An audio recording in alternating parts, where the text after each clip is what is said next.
Hey guys, welcome back to Magic TV. My name's Craig. It is 9 o'clock on a Monday, which means it's time for a 5x5. This is one of my favourite videos of the week. The idea is very simple. I talk about 5 different subjects related to magic. I spend 5 minutes talking about each subject. There is a countdown timer at the bottom of the screen. When the countdown reaches 0, I move on to the next subject. It's quick, it's snappy, you never know what you're going to get. We've got some really interesting stuff in this 5x5. I tried to make the 5x5s full of the stuff that you want to see, and at the moment the comments are most people want to see live performance videos, so I'm going to do the same thing again on this video. I'm going to start off with a sneak peek of I'm going to start off with a live performance of me performing in the real world. Then what I'm going to do is I'm going to play that same performance again, but I'm going to break it down for you. I'm going to do a commentary track over the top so you can see what I'm doing, why I'm doing it, why I do what I do at each point in the routine, which a lot of you have said is really, really helpful. So that's going to be the first 2 segments. The first is going to be a live performance. The second is going to be a breakdown of that live performance with a commentary track. But there's a whole bunch of other stuff we're going to be looking at, including a spotlight of a really old packet trick that if you haven't seen, it's an absolute killer. So without further ado, let's get straight on with the 5x5. Every single one of you is going to pick a card, and then I'm going to find everybody's card. Now the boring bit is getting the cards picked, the interesting bit is finding them. I'm going to get the boring bit out of the way quickly. I'm going to rip them down the deck, you're going to say stop, I'll show you the card, we'll move to the next person, so on and so forth. So, just say stop. That's your card, can you remember it? Very good. Very important you remember the card, because later on when I dramatically say, this is your card, if you go, I don't know, it loses its impact. Okay, you do know how old. I know. Well, you look like about 30 or so. Absolutely, yeah. Do me a favour, say so. Brilliant petition, you. Thank you. Remember that card for me? Look at me in the eyes. I might get the reflection in your glasses. Technical term for that, it's called cheating. So you're going to pick a card, just say stuff. There you go. If you forget it, this line, say yes, it'll make me look good. Hello there, sir, how are you? I'm so sorry to wake you. We're going to pick a card as well, sir. Just say stop. Before I get to the end, sir, thanks for helping. Let's try again. We learn about people like you in magic school. Look at the card for me, sir. If you look down slightly, I might get the reflection on your forehead. I'm allowed to make that joke. Right, okay. Hello there, how are you? Just say stop for me. Okay, can you remember that card? That's very good. Turn it into your mind. Not literally, because that hurt, but you get the idea. Hello there. You look very excited to help with this trick, so this is good. Say stop. Can you remember that card for me? Very good. 2 cards left. Hello there, sir. How are you? Good stuff. Say stop. Stop. That's your card. Can you remember that one? Excellent stuff. And last but by no means least, are you ready? Say stop. Remember that card. Cool, so everybody's picked a card. I now have to find everybody's card. Now as I find each card, it's going to get more and more impressive and the applause will get louder until I found everybody's card. Now, I'm going to go backwards, so I'm starting with you. That'll make it easier for the memory thing. So to find your card, watch this guys. All I have to do is give the deck a razzle-dazzle cut. You take the cards, you cut like this. Take the cards, cut like this. You cut like this, like this, like this, like this, like this. You give them one of these, one of these, one of these, one of these, one of these, one of these, one of these. I get one card and one card only. I'm hoping, wishing and praying. Is your card the Ace of Diamonds? Yes! Do you see what I mean about the applause starts from the Your card was not the Ace of Diamonds, was it, sir? No. If I take the Ace of Diamonds and flick it, it turns into the 9 of Clubs. That's my card. That would be his card, people. Come on! What? We're doing magic. Right, your card. Do you remember your card? I'm going to take 2 cards out of the deck. These 2 right here, the 3 and the Queen. Not your cards, I get that. That's 2 down, 50 to go. It's a long trick. Watch the Queen, watch the 3, don't blink. 1, 2, 3. 1 card appears in between them, 1 card only. That'll be the King of Spades. Is that your card? Yes, it was. If you're going to lie, at least be good about it. Right, okay. Watch this, I'm going to cut the deck 3 times. Cut the deck 3 times. I'm going to take 1 card only, put it underneath my hand on my leg. What was your card, sir? I haven't got one under my hand, so that's absolutely fine. This is what you call making it up as you go. Right, okay. Your card, do you remember your card? Good. You're going to find your card yourself. I'm going to go through the deck. You're going to say stop. Wherever you say stop, that's your card. They're going to love you for this. They're going to carry you through the streets of Gloucester screaming your name. Trust me. Say stop. Be honest, tell the truth, don't lie. It's your card, the Queen of Hearts. It's fine. Watch the Queen. Don't blink. 1, 2, 3. It turns right down to the 7 of spades. Is that your card? Yes! Sir, I'm going to take one card. Do you remember your card, sir? Have you got it in your head? No, you haven't. It's behind her ear. Hang on a minute, thank you. That'll be the 6 of spades. Is that your card, sir? Yes, it was. You've only saw the last half. Imagine what it would have been like seeing all of it. 3 cards left. You're going to make your card invisible, sir. Take the invisible card. No problem. Don't drop it, whatever you do. Take that card, fold it in half. Now face inwards, not face outwards, sir. Fold it the other way. That's great. Crease the edges. Fold. That was folding the card, was it? Okay. Fold it in half. All right. Fold it in half again. I've got to be honest, in 25 years of asking people to do that, you're the first person that actually went along with it, so I appreciate that. Take the card, put it back on the 2 of spades.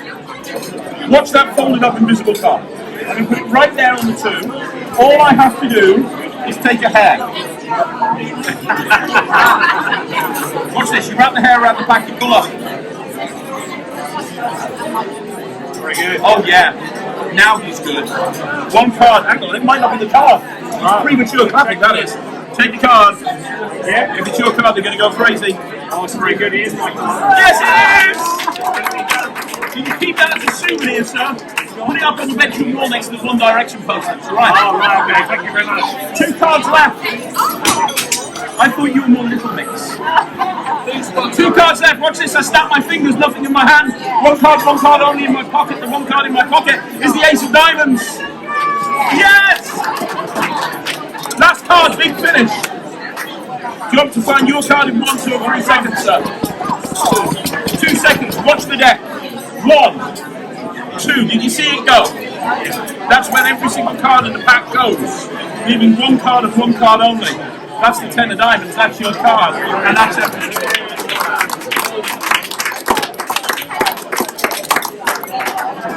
Oh, how does it work? Can you keep a secret? Yes, so can I. Good job.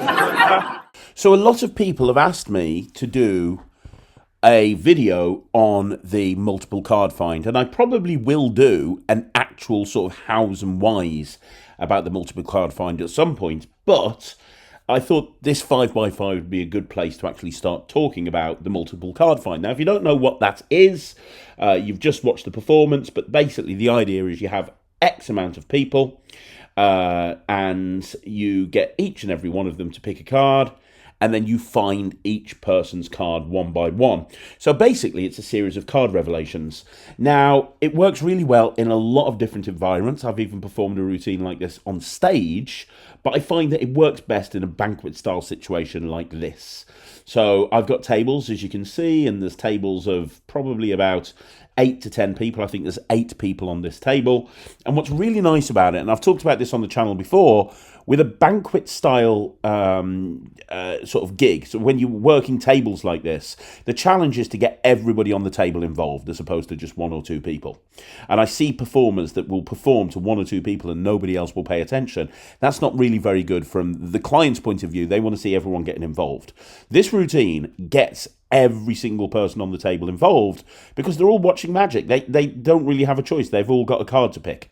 Now, the first thing when it comes to a multiple card find is how to get the cards picked. And I've gone through many, many different ways, and there's lots of different versions of doing it, lots of different ways. I tend to find that with a group like this, it's best to just do a series of riffle forces, because that way you don't have to get people to pick cards. The problem with that, if you're on a big round table like this, if you've got to walk round and get everyone to pick a card, then you've got to walk round and take it back off them. It can be very awkward. But if I'm just doing a series of riffle forces, it makes it a lot easier, because it's easier for them. They don't have to pick a card. But it's also easier for me because I literally just riffle one card off and riffle to the next card, riffle to the next card. It feels like a very fair way of having the cards picked, but it automatically controls them all to the top. So I've got them all controlled to the top now. I could do a running shuffle and get them into the correct order, but I tend to just work backwards. So I say, look, I'm going to find them in reverse. And that's always worked for me. Now, I have worked on other controls in the past, but this is the one that tends to work best for me right now. Now, I tend to believe that when it comes to a multiple card find, each revelation needs to build and it needs to become more impressive. And you'll see that. You want to encourage the applause, and you'll find that each round of applause gets louder. Now, I don't do the same multiple card find twice. It changes every single time. In this case, I did a very fancy cut. I think I did a butterfly cut for the first revelation. Then for the second revelation, you saw me doing a top change. Now, what you have to do is when you're doing anything like this, there's a lot of dead time, especially when you're having the cards picked. So it's really important that to cover that dead time, you're telling a lot of jokes, you're engaging with the people that are watching, and go back and watch the live performance again, and you'll see me doing that throughout. So even though there's a lot of procedure with having the cards picked, it doesn't feel like there's a lot of procedure because I'm having people laughing all the time. So you'll see as well as I do this that each revelation becomes stronger and each revelation becomes more impressive. So we're into a situation now. This is very important. This is a David Penn idea. I saw that somebody arrived back at the table after I'd had everyone pick a card. So I pretend that I didn't notice, and I pretend to put one card underneath my hand, whilst in actual fact doing a rub-dub-dub vanish. I say, what was the name of your card? They say they haven't picked one, and I say, not a problem, because I haven't got one underneath my hand. It's a very funny moment. It really gets a great reaction. And it feels very impromptu, even though it's obviously forced. And you've got to thank David Penn for that, because it's his idea, and it's a genius idea at that, to be perfectly honest.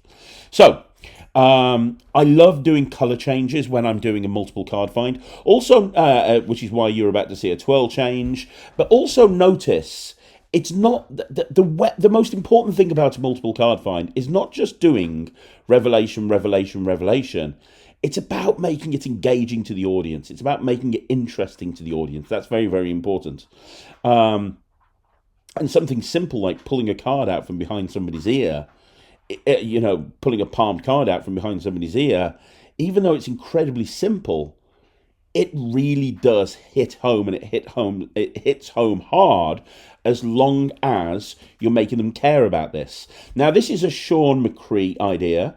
This is a folded card revelation, where they fold a card and it rises out the pack.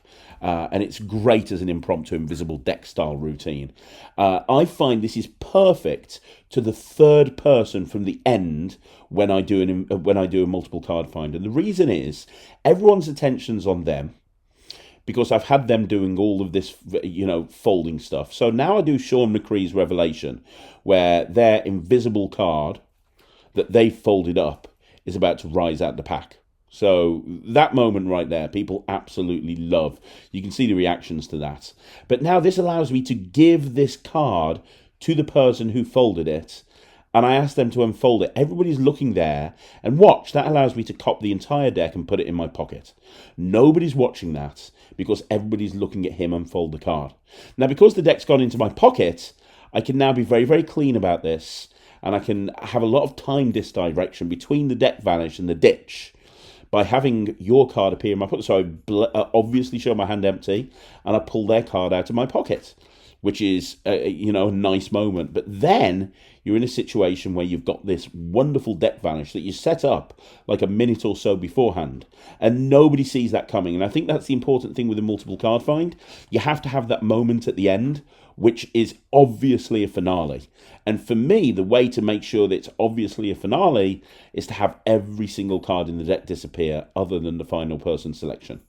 So that's some advice on a multiple card find. It's a great routine for banquet. It's a great routine for larger crowds. And we will be doing a video on this on Magic TV, where we're going to be going in more in depth, like a hows and whys of the multiple card find. But for now, hopefully that's wet your whistle. Any questions, let me know in the comments. Okay, so what we have now is I'm going to do a spotlight. I don't want to call this a review because it's a very old item. But you can still get it. I did a Google search and you can still get access to this. It was marketed by Columbini Magic. And if you don't know who Columbini Magic was, it was the production company for Aldo Columbini, the late, great Aldo Columbini. May rest in peace. And he published a lot of Peter Duffy items. This is a Peter Duffy item.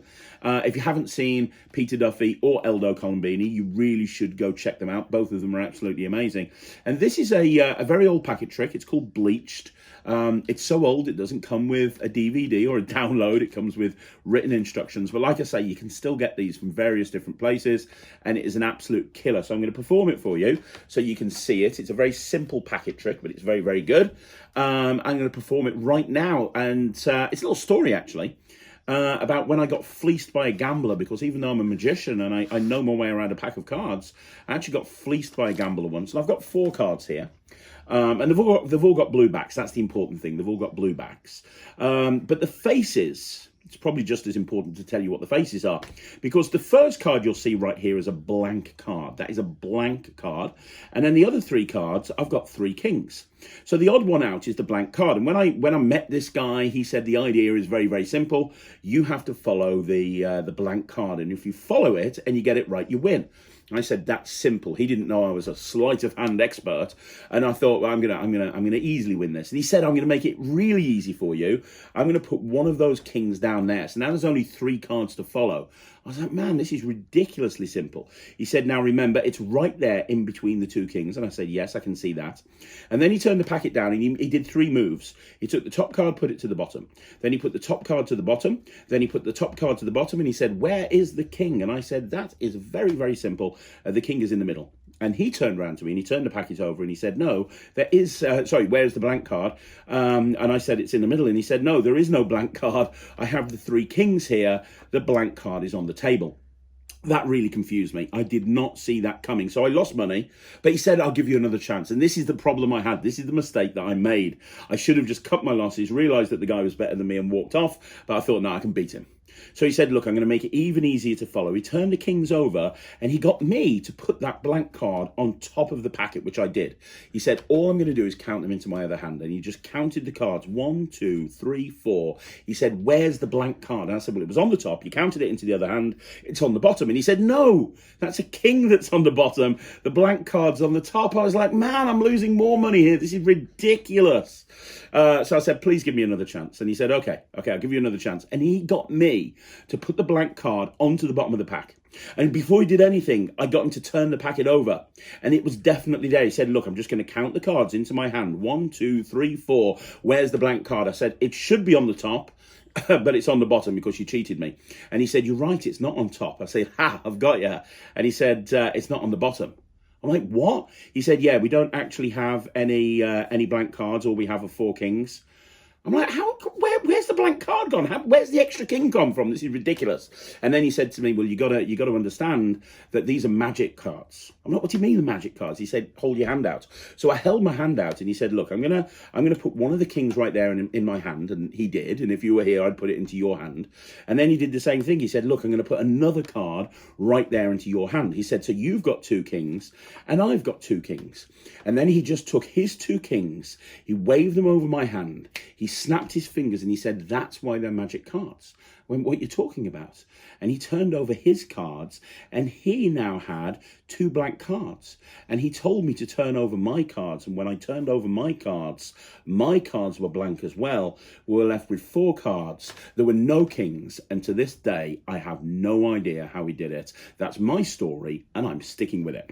So that's the routine. That's called Bleeched by Peter Duffy. It's a really fun, really engaging trick. It reminds me a little bit of, it's got a stand-up Monty style feel to it. It's also got a bit of a Virginia City Shuffle style feel to it, but it's very, very different, and it stands on its own 2 feet absolutely brilliantly. And the nice thing is it's reset, ready to go again. So if you like packet tricks like I do, go check it out. You can get it relatively inexpensively. Like I said, I did do a Google search and I did see that it was available in a few different places. It's called Bleeched. It was marketed by Columbini Magic. It is by Peter Duffy, and if you like packet tricks, I highly recommend it. It's very engaging. So let's do another deck review, guys, and this is called The Happy Sad Playing Cards by Joker and the Thief. jokerandthethief.com, made in the USA. And first of all, let me show you the box. The box is the same as the back of the cards, which is basically a whole bunch of happy faces and sad faces. I quite like the sticker on the box. It's a little skull, which kind of amused me. And then you've got the actual deck. Now, I do like the inside of the card box, by the way. The inside of the card box follows the same design that's on the back of the box. It's also the same design that's on the back of the card cases. I thought that was quite nice. And I'm sure there's like a little black art principle you could do there. Because if you have a card in there, it's gonna blend in. It's quite a nice idea. Then you've got this actual deck. So this is the happy, sad deck of cards. And you can see, I mean, hopefully that shows up quite well there, Jack. Yep. It's basically just a bunch of happy faces and sad faces. That's what we have there on the cards. Let me show you the jokers, because I thought the jokers were quite nice. I seem to have lost one of the jokers. No, there it is. Okay, so the two jokers, you've got the joker. It says Joker over here in the corners, and it's a happy face. And then you've got Thief, and it's a sad face. So we've got one happy face, one sad face, and we've got, I'm guessing that's something to do with the name of the company, the Joker and the Thief company. So, you know, I don't know. I mean, there's got to be something there that you can do. A lot of the time with these custom decks, I try to think of a way that you can actually use these in a trick. You know, do an earn days change. Look, the Joker's the happy, but he fell into a life of crime, got very and was very sad about it because he was breaking the law. I don't know. Look, he's a thief, and now he's sad. Oh, but one day he decided to not be a thief anymore, and now he's happy again. I don't know. But there's got to be something you can do there. But to be honest, here's the thing. This is a very nice deck of cards. It handles really nicely, as you would expect when you're paying the sort of money that you're paying for this deck. It handles really nicely. Again, it's a bit thin compared to the Providence deck that I've now become used to, but it's still nice. It's still nice.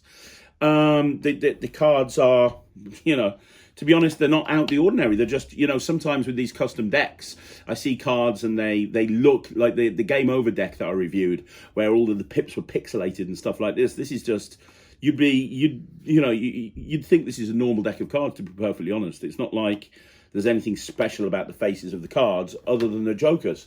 So really, it's kind of like, it's okay. I mean, it's nice. It's a nice deck of cards. It handles like a deck of cards should handle. It does what a deck of cards should do. It shuffles nicely. It farrows nicely. It does all of the stuff that a deck of cards should do really, really nicely.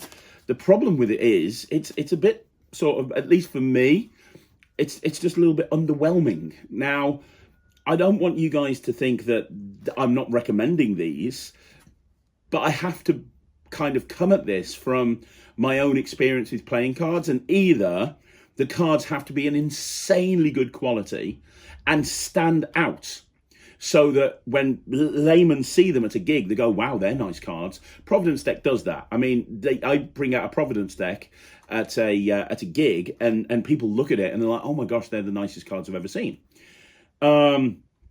You wouldn't get that with this. With this, it just looks like a deck of cards with just a different back design. This is the sort of thing that probably a layman would think they could get from a drugstore.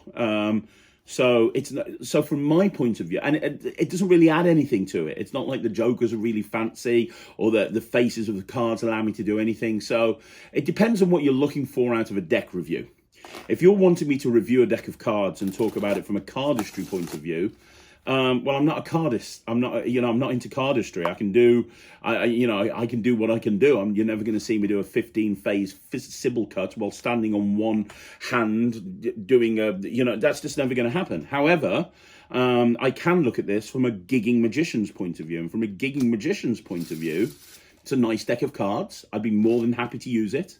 But the price of these cards aren't justified when all I'm going to be doing is using them, having them signed, having them ripped up. I'll probably chuck them in the bin after a couple of gigs, if not one gig. And there's nothing special with them that makes me want to change my mind about that. And as I say, the perfect example is when I looked at the Game Over deck the other day, and the Game Over deck, it was all pixelated. I could see myself doing a special trick with that specifically for that deck. Can't see myself doing that with these. So they're good. Don't get me wrong. They are good, but not going to do them, to be honest. Not going to use them, to be perfectly honest. So yeah, they're okay. So I want to give you a sneak peek of an upcoming Talk Magic interview now.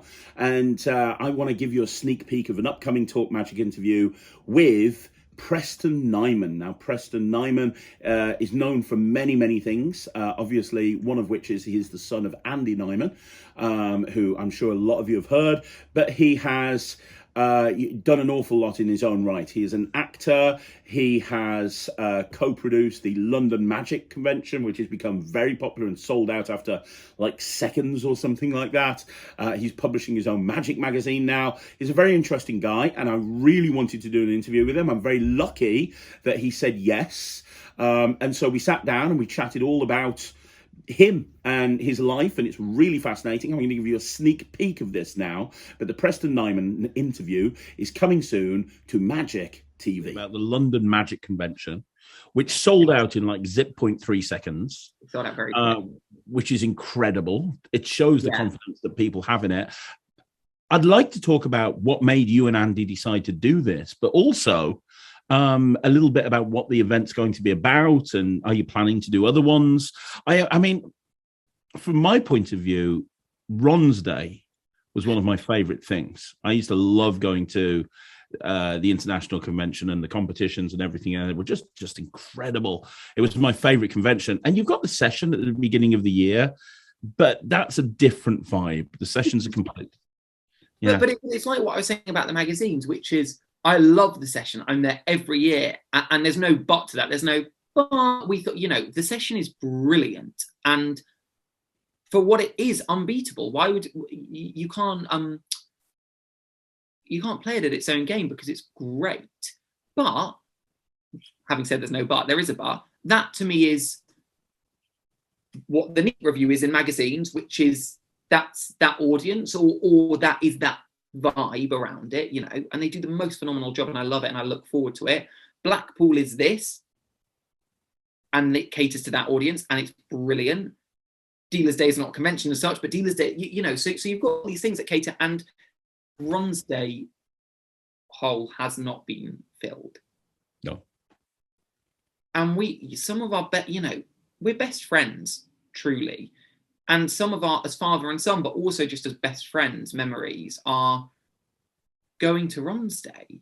It was phenomenal. And I think there's a lot of people that really have missed it, but also a lot of people that, Ron's Day hasn't been on for, I don't even know how long, 6 years, 7 years, something like that. There's a lot of new people in Magic. Not even people that have grown up into Magic. There's a lot of new adults in Magic that never would have gone to Ron's because they've just been starting out, or because so it was a really exciting thing to look forward to. Because it was like, oh my god, it's November, it's nearly Christmas, and it's a bit wintry, and but also because it was like so special for us, so special, but for a lot of people, so special. Clearly, Ryland never got to go. I'm Ryland a lot, but I think it's never got to go to Ron's Day. No, that's really sad, and it's sad that nothing has replaced it. So it started that my thing with the magazine was like, why doesn't that exist? We've spoken a lot over the years about, we miss Ron's Day, we miss Ron's Day, we miss getting on the tube to, I guess it would have been Blackfriars eventually, or wherever it would have been, but used to, well, not at first, but in my lifetime at first, when it was at the Shore and going to Pizza Express, and we missed that. Which then turned into, during the pandemic, why doesn't that exist? Why doesn't someone why don't the Circle just put why doesn't that exist? Which then just post lockdowns turned into Dad going, I'm gonna do it. Dad is incredibly impatient, and I'll wake up to 9 texts pretty much every day. I'm gonna buy this. What do you think about this? What do you think about this? What do you think about this? I love it, but he's so impatient. And one of those texts, you wake up, I'm very bad at replying, wake up, scroll, hey, I'll reply to this later, but one of those texts was, I think I'm going to put on a convention. Do you want to do it? That's like, yeah. At some point, you have to sort of slightly jump off the cliff a little bit and go, we could have sat around talking about it for another decade. I'm probably, had COVID not happened, would have. But there's definitely a renewed sense of, you only live once. Someone's got to do it. You know what? I really do think that that's an important message that people need to hear, in that, if you want to make things happen, You've got to go and make things happen. You've got to do them. Yeah, and it's really easy to be intimidated by hustle, you know, this toxic thing that has spread from Mark Wahlberg, fucking Instagram bodybuilder, whatever. I'm up every day. I do this, I do this, I do this. If you're not doing that, you're... And it's so scary to go, well, I'm not that person. Those are the people that do, and I just sort of reap the benefits of that. It's really hard to, emotionally really hard, but also it's really intimidating, because a lot of the time the only people you see that are like, you know, you're not like that. But when I watch your, I can't not think, where'd you find the time? You run what, 2 businesses successfully, 3 businesses successfully. It seems like maybe about to be 4 businesses successfully. You do X videos a week for free. You do this, you do this, you do this. It's really intimidating. You're not intimidating. You are in a way, but not, you know, but you're not an intimidating, nasty person. But it is intimidating. Oh, I'm not that person. I don't have the gene that you have, which is... So there you go, guys. That's another 5x5 in the bag. Thank you very much for watching. Really, really appreciate it. Let me know what you think. Like I said at the beginning of this video, the 5x5s live and die by your feedback to them. I want to know what you want to see. Do you want to see more live performance videos, more sneak peeks of Talk Magics? Do you want to see more performances? Do you want to see more reviews? Let me know and I'll make it happen. One more time, thank you very much for watching the 5x5. If you want to see more videos like this, like the video, subscribe to the channel, leave a comment down below, and please don't forget, Netrix is coming soon. If you want to be notified when the Netrix goes live, go to www.magictv.org, fill in your email address, and we'll email you when the launch date happens. It is coming, and it's coming soon. Thanks once again for watching. My name's Craig from Magic TV.